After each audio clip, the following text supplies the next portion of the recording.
Throughout the 20th century, armored vehicles, and more so tanks, have become one of the definitive calling cards of ground combat worldwide. From humble beginnings in attempting to overcome the trenches of World War I, to massive combat maneuvers in World War II, all the way through the modern day with high-tech armor systems and weaponry. One tank, however, more than almost any other, has been in nearly every major conflict since its creation more than 70 years ago, which in many ways is similar to the long and storied history of its fellow Soviet comrade, the AK-47. This tank, of course, is the T-54, as well as its upgraded T-55 counterpart. Born from the ashes of World War II, these tanks are still smoldering to this day, in more ways than one. The T-54 and subsequent T-55 tanks are ubiquitous to modern combat, and through hundreds of variants, upgrades, and license-built versions, have been seen in combat, uprisings, and on display all around the world since their initial development in the 1940s. Even today, T-54s and T-55s equip the armies of third world nations, and have even been seen making it to the front lines of the war in Ukraine, albeit in a likely infantry support role. In all, this design weighing roughly 40 tons of steel is the most heavily produced tank in human history, with nearly 100,000 having been built for dozens of armies around the world, thus making it a near constant consideration in geopolitics since the days of the early Cold War. The T-54's very early design work started, in a way, in 1943, under the Morozov Design Bureau in the Soviet Union, as they were attempting to improve the already in production T-34 tank via the abandoned T-34M program. Through this, the T-44 was created, and while it was nearly a complete improvement over the T-34 that it sought to replace, it was produced in relatively low numbers, and was only sent to the front lines in the last few days of combat in Europe, and were largely relegated to duties in Siberia thereafter. The Soviet Union kept the T-44 out of parades and refused to export it, essentially making it a pariah amongst its armored brethren. It only saw extremely limited combat in post-war uprisings and invasions in Europe, and even then, little photographic evidence exists of any of these actions, making the T-44 somewhat of a Soviet secret of that era. From this vehicle, however, the beginnings of the T-54 and subsequent T-55 were built. Being that the T-44 used the same cannon as the 85mm equipped T-34 variants, it was seen as needing a larger cannon due to the ever-increasing armor thickness and capabilities of enemy tanks. Because of this need, the 100mm D-10 cannon was selected to be used as the armament for a T-44, being that the 100mm cannon was far too large and powerful to be used on earlier T-34s. While the T-44-100, as it were, was fairly successful, it was decided to keep the 85mm cannon during its production run, and to thus design a new tank from the ground up in order to utilize this 100mm cannon. As with the T-44 to its predecessor, the T-34, the T-54 directly built upon the lessons learned with its predecessor, the T-44, namely its improved armor design and difficulties experienced while mounting the 100mm D-10 cannon. Because of this, it was decided to widen the turret ring to better accommodate the armament, as well as widen and lengthen the chassis as well. Because of this evolutionary approach to its design, rather than a revolutionary approach, the initial production T-54s had very similar chassis to the T-44, and also featured a very similar turret as well, although a bit wider, lower, and more round than its earlier counterpart, as well as being more well armored. Beyond these initial turrets, however, later T-54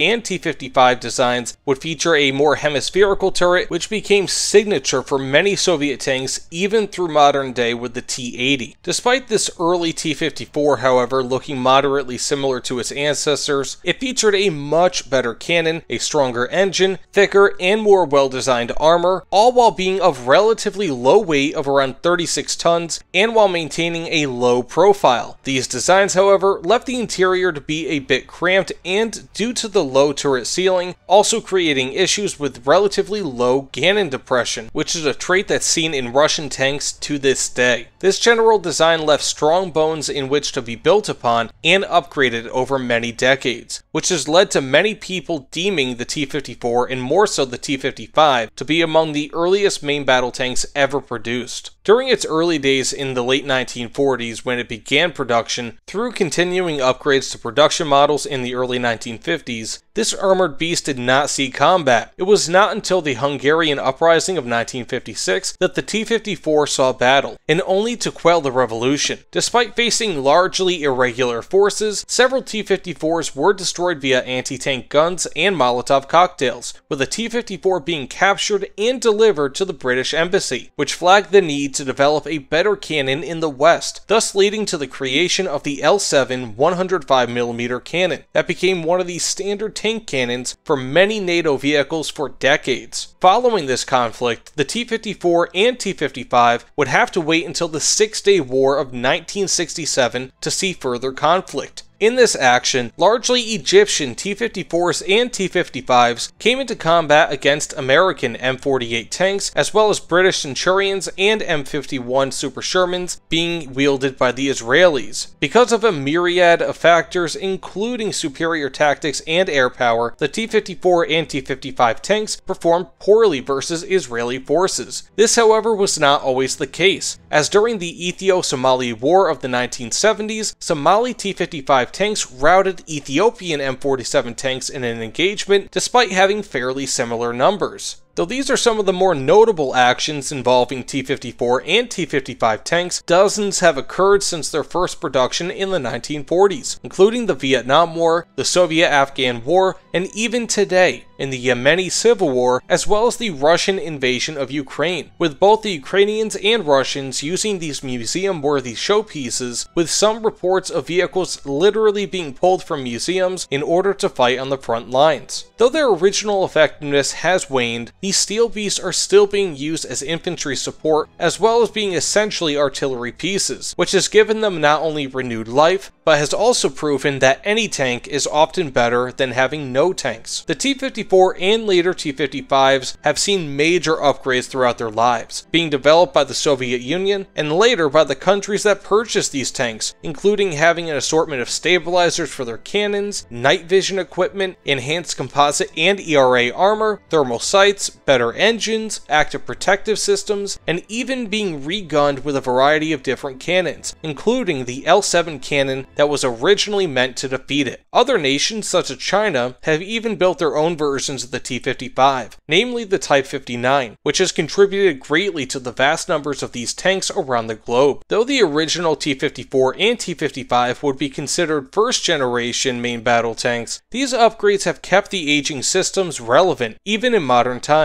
and have effectively turned it into a Generation 2 main battle tank if sufficiently upgraded. While it cannot compete with the proper combined arms doctrine, or versus modern MBT such as the Abrams as shown in the various Iraq invasions, the T-55, much like its comrade, the AK-47, has stayed in combat around the world with upgrades to keep it somewhat competitive versus much more advanced foes. This low cost has made it an invaluable tool for many armies with a tight budget, or in need of armor while their front lines are being decimated. In this way, the T-55 has outlasted many of the tanks that were originally meant to defeat it in service, and may even continue to outlast more modern tanks currently fielded. The T-55, despite currently being closer in age to the original tanks fielded during World War I, is still being operated around the world and is a true survivor in terms of military technology.